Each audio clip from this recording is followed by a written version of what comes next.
Hey everyone, welcome to another episode of League of Legends Minis. Today I wanted to talk about the Boomerang mechanic on certain abilities. Champions like Ahri, Sivir, Talon, and most recently Ekko all have these Boomerang style abilities. These abilities deal damage on the way out and then on the way back.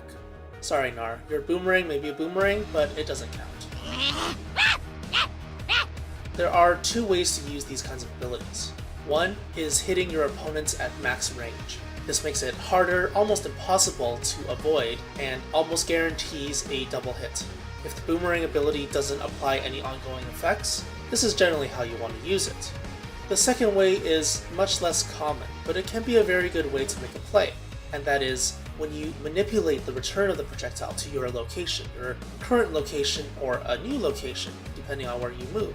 I think there was far less discussion about this mechanic on the Boomerang abilities before Ekko was released.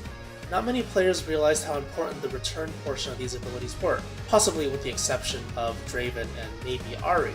It's no coincidence that champions with Boomerang abilities generally have high mobility. Ahri has a movement speed buff attached to Orb of Deception, and Spirit Rush as a dash, 3 dashes actually. Talon has his Cutthroat as a blink, and Shadow Assault for a movement speed buff. Even Sivir has 2 movement speed buffs, one on her passive and one on her ultimate. By manipulating the ability, you can not only cut off the enemy's movement options, but essentially choose secondary targets. This can be a way to catch someone off guard or change focus if necessary, but it also means you have to not only manage the ability's projectile speed and damage, but its movement as well, so it does make it a bit difficult. Using these abilities can be a bit challenging and mechanically demanding. Using blinks or dashes especially can be difficult, but rewarding, as you can completely change the direction of the ability and set up some really cool plays with it. Here are some cool tricks you can do. With Ahri, if you need to get somewhere really quickly or escape danger, you can toss out Orb of Deception behind you and run away from it. This will make the projectile take longer to return to you, effectively extending the movement speed buff. You can also Spirit Rush away from the orb to extend it even further. With Talon, in skirmishes, you often find yourself in difficult situations, especially when the enemy has a lot of peel or lockdown to counter you.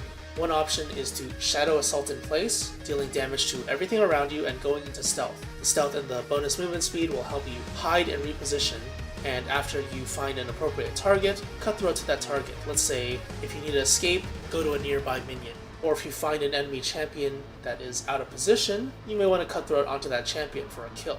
Since Cutthroat is an ability, using it while Shadow Assault is active will break the stealth and in turn cause Talon's blades to return to his position, his new position after the blink.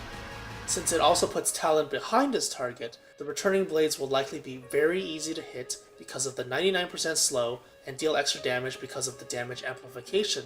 If the target is a champion, this will make that champion a lot easier to kill. Talon's Rake can somewhat work in the same way, but to a lesser extent since the area is much smaller and much more difficult to control. With Ekko, you can actually toss out multiple copies of Timewinder. You can Timewinder backwards after you return to base, then ult back to lane and all in the enemy. The Timewinder that you tossed out while at base will return to you, and while you're all in your opponent, multiple stacks of your passive will apply because of the multiple Timewinders that will be flying around. There's a lot more you can do with these abilities. This is just a start, just a general idea. The one thing to take away is to try and be creative with these Boomerang abilities because of their return mechanic. Anyway, that's it for today's episode. I hope you enjoyed it, and as always, thanks for watching and see you next time.